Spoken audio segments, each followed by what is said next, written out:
Word around town today. This conversation is from you.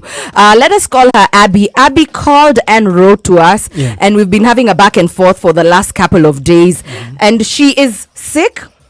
Her employer knows that she is sick.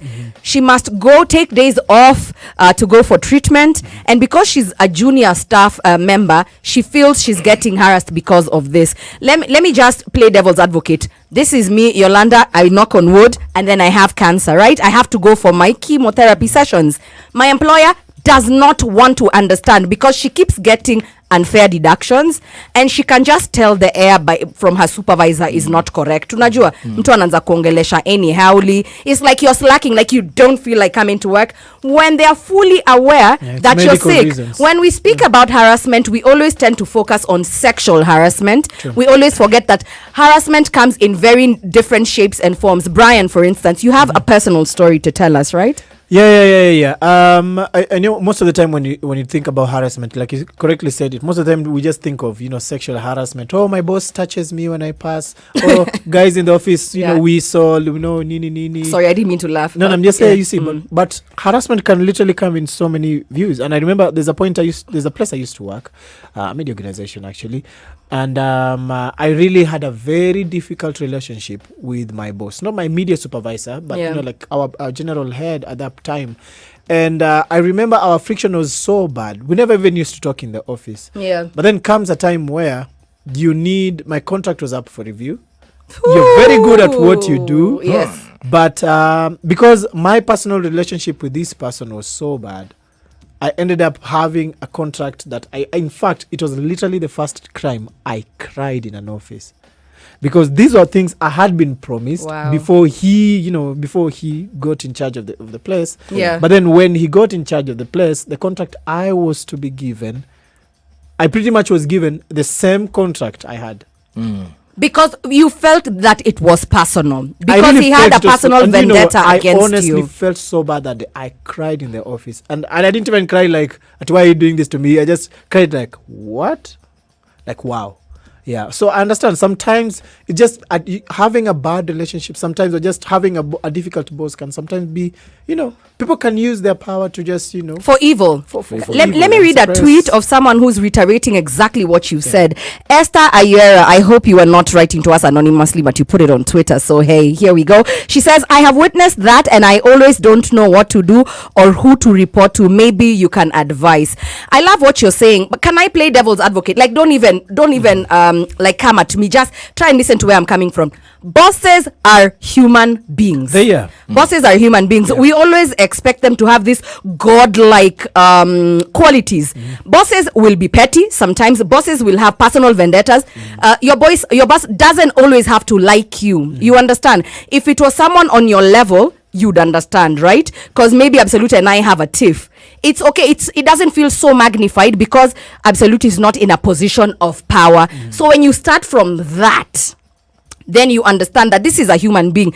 He could just be a douche, So, but it's because he's your boss that's the problem. But in the workplace, you'll always have differences in personalities. Your boss sometimes doesn't even know how to handle. He's not liking you. He doesn't know that liking you is not part of the equation in the job. You understand? So how do you handle it now that we have that said, right? Personally, sometimes it's a bit difficult because you don't know where do you take your boss if you have a problem with your boss, for example. Tricks, and that's the dilemma that most people find it from. Like this lady says she's sick. She has to be away from work because she's sick. There's nothing she can do about it. About who she's brought a doctor's note. They know, and then it's not something that is curable. No, you understand? This is something that's permanent. It's gonna live with it forever. But you don't want to understand because you feel like they are taking hours away from the job. Huyu mtu analeta losses kwa company because hours in equals to production. Better production for your company, correct? So how do you handle this? And then most importantly, how do you handle this when it's your boss who is the one harassing you? Because I would advise you to take it to your line manager. What if your line manager is the aggressor? Harassment in the office. We just like to blanket this conversation and like he said, someone touches you inappropriately or makes inappropriate jokes or looks at you strange or like talks to your, boobage. Chestosaurus. You know what I mean? No. But it's larger than this. Sometimes it's those mild inappropriate jokes that are not even sexual in nature. You know, maybe someone who puts you down, maybe a boss who doesn't like to see your joy. Unajua kuna mwingine who will never even tell you you've done a good job. That is also harassment in itself, because you keep waiting for a nod from your boss. And maybe if you're not built like me, who I just don't care, as in you chill, my listener comes first before you, but you must play nice. You understand? There's no way in hell. First, I'm going to begin by telling you, Brian, because we were talking about the last point before we went into break. What if your boss is the aggressor? 1A, you must always realize that if your relationship with your boss is not so healthy, you're the only one who stands to lose. This person appraises you. When you're going for a salary increment, this person will have a lot to do with it. This person is the only one who, in fact, like you said, your way up the ladder in your company is very much dependent on this dude. Or in fact, just your way wherever you are. Yes, your survival, you having a conducive environment has a lot to do with how you will handle this. One, many bosses have fragile egos. Very many bosses have fragile egos. I'm the boss. Wewe ni nani unaniongelesha aje? Very few just know that it's okay. This person is passionate about what they do. They have the right to say no to me. I'm not God. But there's a way to handle it. Many will choose to punish you for that. You see, like this one who decided you're not going to get the terms you wanted in your contract because he's boss and he's a demigod in his head. Utadu nini? Which is really bad. But on the flip side, I told you, remember, he is just, or she, a human being. I think you should introduce a third party to this. You know, yeah, most definitely. Go to HR. Someone will have a listening ear. It could even be someone on his level. Nasi kusnitch. Wende umwambie, how do I better handle this? Cause my boss sees me and sees red. I enter the room suddenly like someone farted. You know, anipendi. I don't know what I do. No, sometimes let me tell you, we like thinking it's that person's problem, but you also have a role to play in it. How can you better handle this person with their fragile little feelings? And many bosses want to their bums kissed. Kusema tu kweli, maybe you don't play that na anapenda hivyo, so anakasirika. We ni nani? Hao wengine wote nikiingia wanasimama wananiita saa aka kakitu kamekuja hapa kinyangarika kana nitaka kunitata we. So find out your boss's in quotes love language. Does that make sense to you? Yes. The way all men are not created equal. Amilioto anataka words of affirmation, Absolute anataka nimuonyeshe, nimbaye gifts. The way there's love language kwa relationship, also there's boss language. Let me just call it that. Find out how your boss likes to be spoken to. Sometimes it's not what you're doing, it's how you are doing it. Yeah. What but another point they say that, you know, bosses don't operate in a vacuum. They're just human beings, you know. And, you know, in retrospect now, I actually look at how my relation, like I said, our own personal relationship out of work was never good. So there was no way our relationship at work was going to be good. And, you know, of course, but yeah. Brian, what did you do? I want to know what you did. Did it cost you your job? Did you feel? No, it didn't cost me my job. Sorry, I want you to answer all of them together. Yeah. Did it cost you your job? Did you ever feel like resigning was your way out? Yes, of course. But you know, resigning was never my way out, because I always believe in one thing: I would never leave a place unless I have somewhere else to go.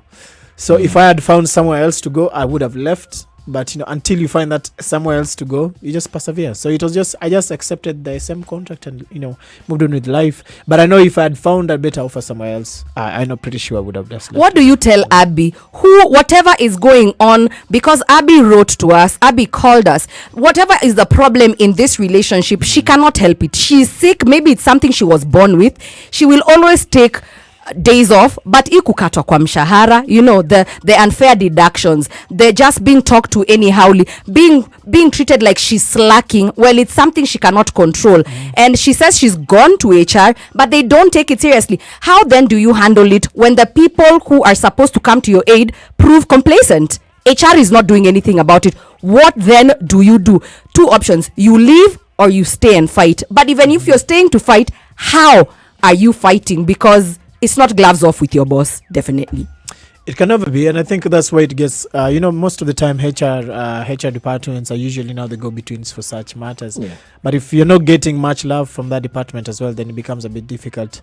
I don't know if labor organizations could now, maybe other places you could seek help for and seek maybe the reproaches. But, you know, then what does that mean? if because by the time a labor organization comes, then it just sometimes it can actually build more friction between you, the employer and the boss. Na boss anaona umemsema, umeenda kunisema. Tunge discuss. Did it reach there? Yeah, maybe I was at a joint where that happened. Then there was a chick who was my supervisor. Yeah. She was always on on our, we were two of us. Yeah. She was always on our case. But you go tell the boss is this person's pal. Yeah. The HR, it was one thing. Yeah. I looked and I said, okay. I played nice for some time still. One day I woke up and told him, you know what? Say huesi. Deuces, man. I'm out. And that is very painful. And it was painful because did you love your job? Did you love what you were doing? I enjoyed what I was doing. Aside from the boss problem. I did. And they were like, oh, dope job. Nini. But once this chick walks in, you just feel like, why the hell cloud. am I here? Yeah, so I tried to play nice. Like, the way you're saying, okay. Yeah. What is her love language? What does she like? Hey, you try nothing. Husky, hakupendi. It's okay, you don't have to. And I was like, it's fine. You don't like me. It's okay. Yeah, we'll still work. Can we find a way to work? Yeah, or like the personal feelings aside, because and this is me even speaking to someone in any form of authority. You're a human being like any other. You don't have to like the people who work underneath you. Yeah. You don't have to, but don't let it interfere with work. You understand? Is this person putting in what they're supposed to do? Are they meeting their contractual obligations? Are they delivering? Hiyo tu. Hiyo ya Amilioto Uni Bo anapendwa na wasichana wote, hushinda kwa desk yake. Si uongo by the mademu wote wanashindanga pale wanacheka. I'm just joking. But you get what I mean. Maybe you're a charming person. Maybe you're the office clown. And this person is kidogo bothered. Because sometimes you can't pick where the bile is coming from. And you can't go and ask your boss, unanichukia? Unichukia juu ya? Yeah, because now it even just... Yeah, it's for the boss. I think it's both of you to do some soul searching. To vile ulikuwa unasema about the nanny. Why is your nanny running away from you? Mbona hajarudi kutoka Christmas? So why am I getting this sort of flack from my boss? I'll just say, for me, I'll just end it with this. My former boss, one of them, the good one now, was Edwin Obuya. Edwin Obuya used to say, mkubwa, tukosanie tu kazi. Tukosanie kazi. Tusikosanie kitu yote ingine. I love that. Yeah. Tukipat after job, let's go eat lunch, in fact. But when you come back from lunch and I realize you've done some mistake, I'll pasha you. And expect me to pasha you. But after I've pashed you, during it's time to go home, I can give you a lift home. You can give me a ride home. Your last words to Abby, Brian. Abby, I think get a third party to look into it. But increasingly, if HR is also not on your side, I don't know who else can. I don't know who the boss of your boss is. Yes. Maybe he could be now someone to look into this as a third party and just come with it with an objective ear. But it's a sad situation. I hope you find a solution. But maybe it's also just maybe a good time to also look somewhere else. Brian. Same thing. I think when things are thick there, because if the more you stay, mshahara bado inakatwa. HR is not listening to you. The boss is not listening to you. So it's a hostile environment. And then as you're there, you're supposed to be healing, but now you'll become more sick because of these things that are going on. You're stressed because of your gonjwa. You're stressed at jobo. I think just try and look for somewhere else. Yeah, hata mimi nishaitwa badge. I know I didn't see this ending this way, that we will all say if push comes to shove and there's no other solution. It has to be a real last thing, because it's 2022. Where are you getting a job from? Where are you getting a job? Yeah, but peace of mind is very important. Mimi nishangwa badge nikapatia mtu live, nikamwambia hapana, ikifika mali unanitukana na majina za movies zile mbaya zile just take your badge. I cannot handle. If it's really something that cannot be solved, juu siwezi jitukania, chukua wewe uende.